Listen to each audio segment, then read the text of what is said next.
Alright, YouTubers, Joe Kersey here on Sunday, May 10th, 2015, around 5 in the afternoon. Now, there's a tick here. There's a little tiny tick there at the tip of this forceps. And no, just because it's got, looks like it's been in a fire doesn't mean it's my, that, like a roach clip.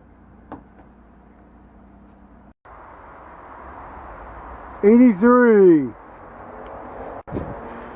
Fahrenheit. For you guys on centigrade, I don't care. If I'm doing chemistry, I care. If I'm doing medicine, I care. If I'm doing YouTube, I don't care.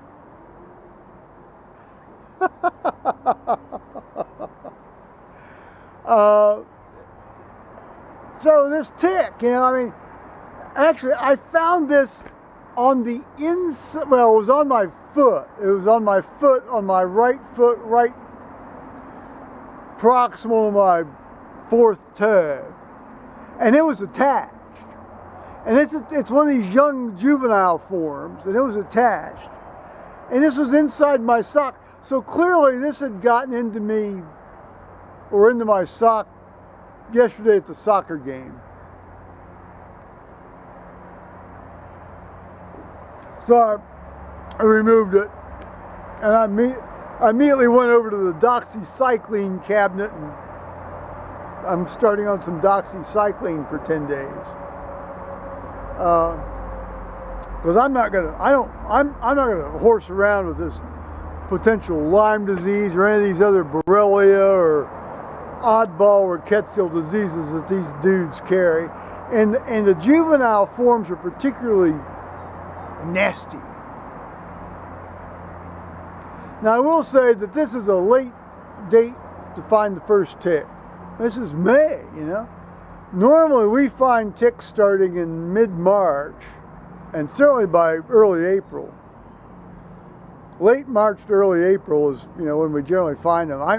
I spent a weekend, well, I didn't spend a weekend. My intention was to spend a weekend down in Vinton County the March I retired. And I quit in March 13th. And I immediately took the trailer down to Vinton County, and I'm just going to spend some time down here. But every time I stepped outside the trailer, I had between 11 and 20 ticks on me. So I scampered back home to Columbus. Well, the area just north of Columbus.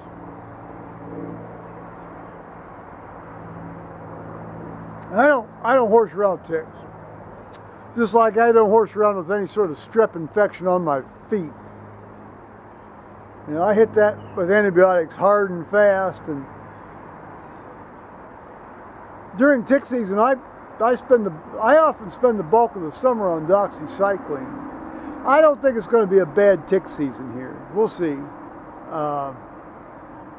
I think that was down at the soccer field. I don't think I got it up here, but no way to tell. It was down inside my sock. It's odd, since I rarely wear socks. And I was wearing socks yesterday. Now, as it turns out, we have a bit of an adventure in church politics. Now, I have to just talk about this relatively discreetly.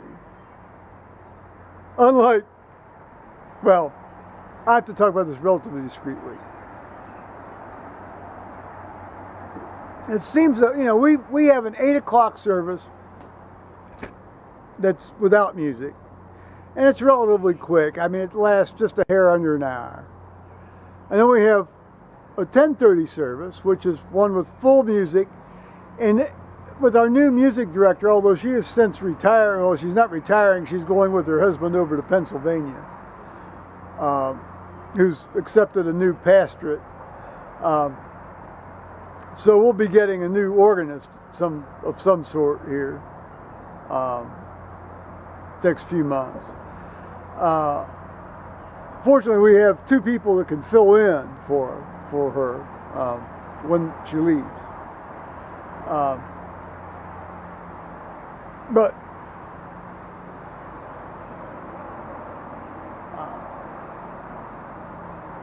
I just had a spell here. I forgot my train of thought.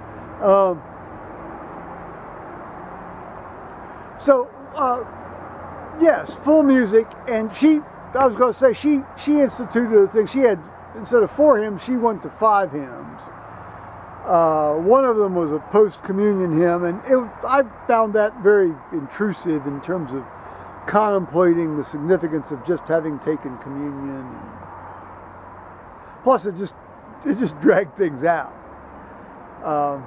Plus, she chose these things that were relatively difficult to sing.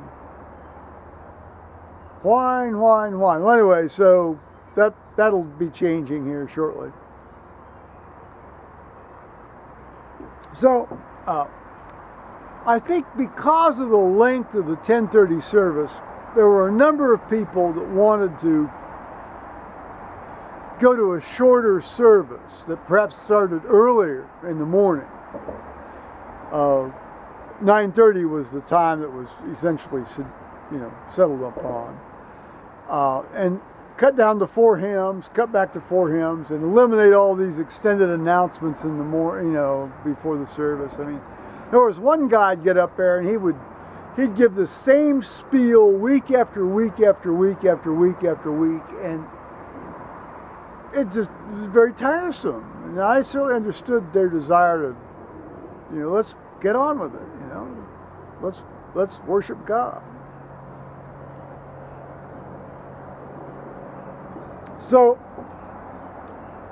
what happened was,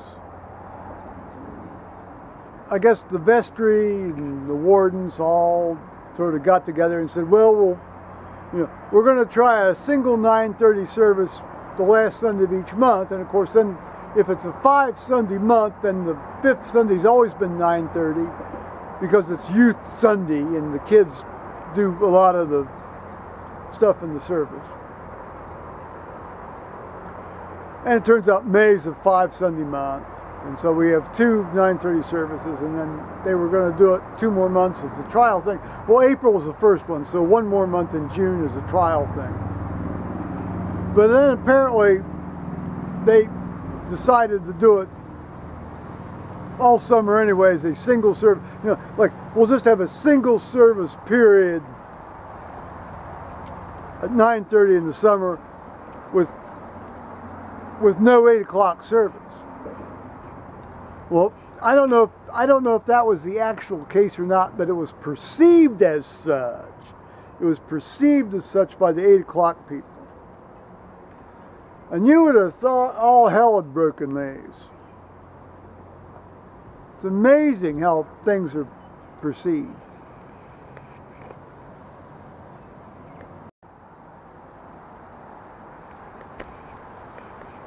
Well, the way it was perceived was that, all of a sudden, the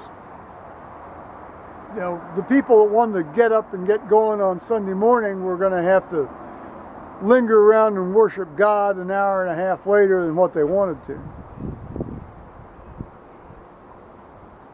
Listen, I'm an early riser myself, and I get up between 4 and 5 o'clock each morning, and if I'm not reading, I've gotten into the habit of going to the 8 o'clock service. One, because I don't want to sit around and sing 5 hymns, although I love to sing hymns.